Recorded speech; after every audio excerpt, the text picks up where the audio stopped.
the week my business was featured in a national magazine. My boyfriend of 6 years left me, not because things had been bad between us, because things had become good, too good, apparently, for someone who had only ever been comfortable when I needed him. My name is Sophia. I am 34 years old. I am the founder of a sustainable fashion brand that now operates in 8 countries, and I am going to tell you the story of the man who was there for every difficult year and disappeared the moment the difficult years ended. I want to start by being honest about something. When people hear this story, they expect me to say that Marcus was always secretly threatened by my ambitions, that there were signs from the beginning, that I should have seen it coming. The truth is more complicated than that. Marcus was genuinely supportive in the early years. Genuinely. I do not want to rewrite history to make the ending make more sense than it does. He was there when the business was nothing more than a folder of ideas on my laptop. He listened to my plans for hours. He told me I was capable of things I had not yet managed to believe about myself. He meant all of it. I am certain of that. What changed was not him pretending to support me while secretly hoping I would fail. What changed was that I actually succeeded.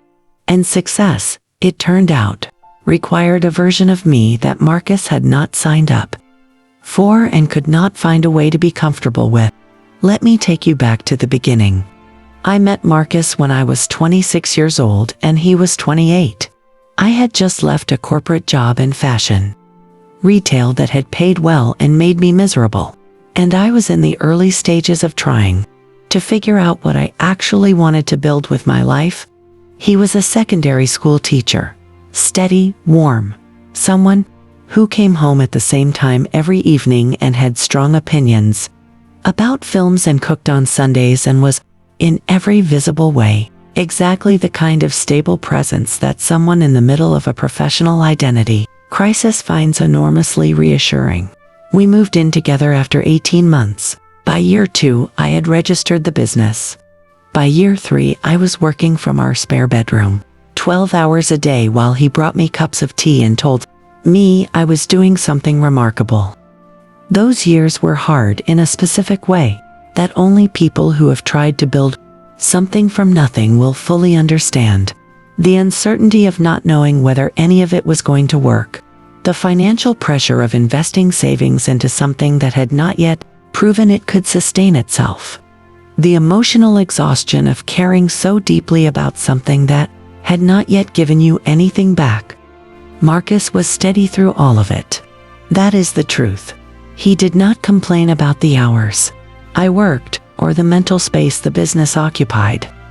He did not make me feel guilty for prioritizing something other than our relationship.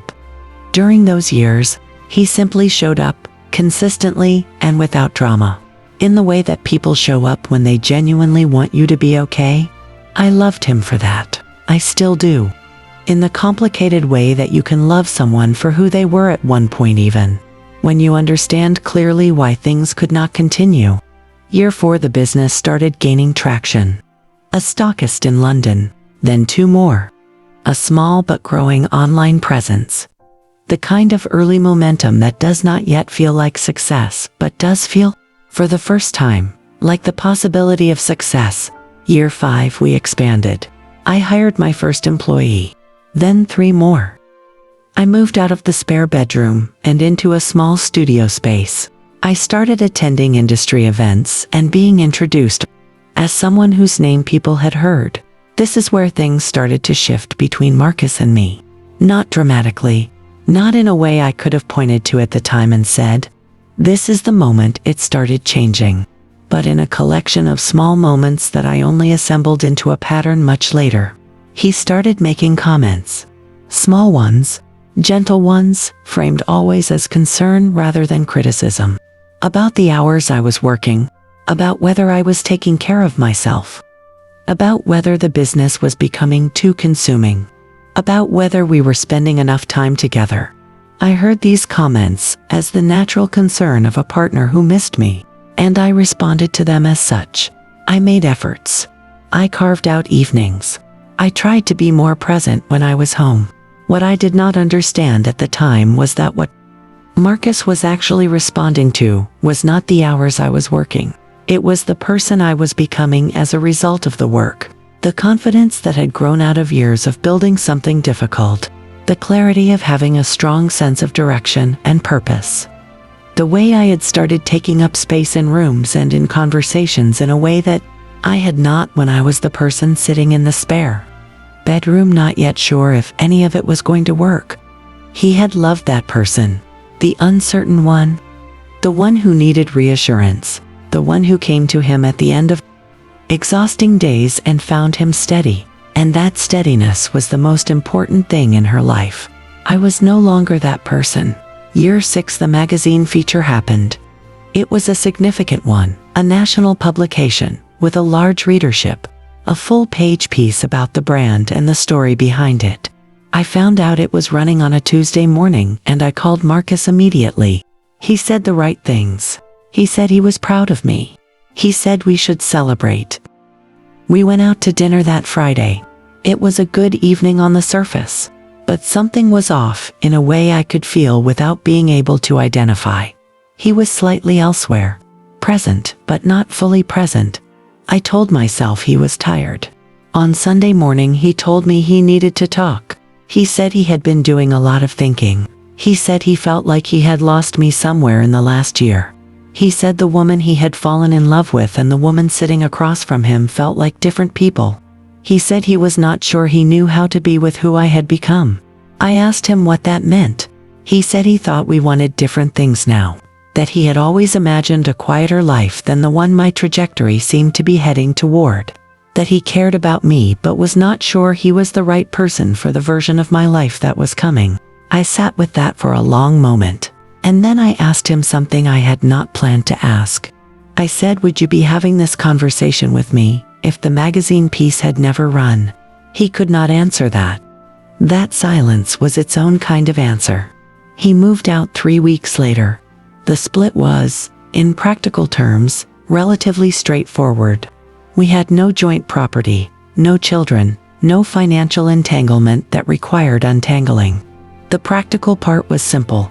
The emotional part was not, because what I was grieving was not simply the loss of Marcus. What I was grieving was the loss of a version of the relationship that had been real.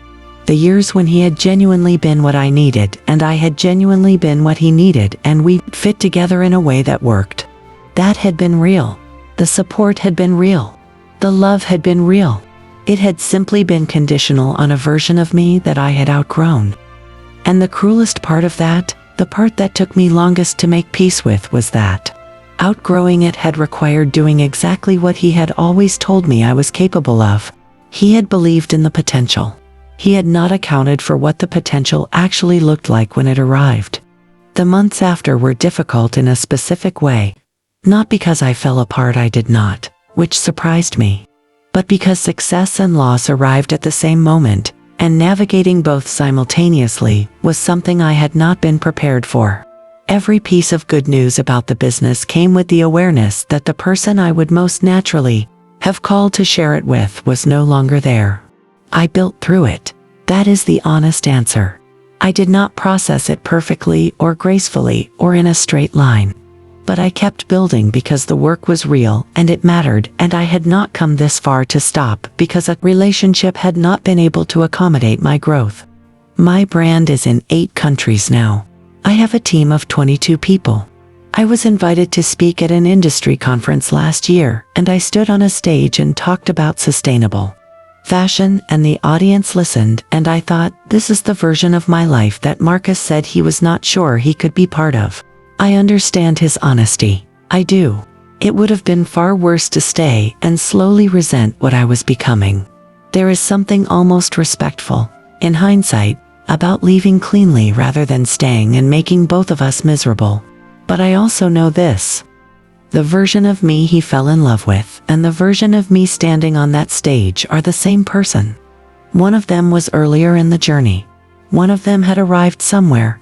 The journey was always going in this direction. He just did not know, when he signed up for the journey, where it was going to end up. I am not in a relationship now. I am open to one, in a way that feels different from before, not desperate and not closed off, just clear about what I am looking for. Someone who is not just comfortable with who I am now, but genuinely excited by it. Someone who does not need me to be uncertain to feel secure. Those people exist. I know they do. I am simply taking my time finding one. Because after 6 years of building something the world now recognizes, I have learned, finally, that patience is not the same thing as waiting. It is choosing deliberately. And I have become very good at choosing deliberately.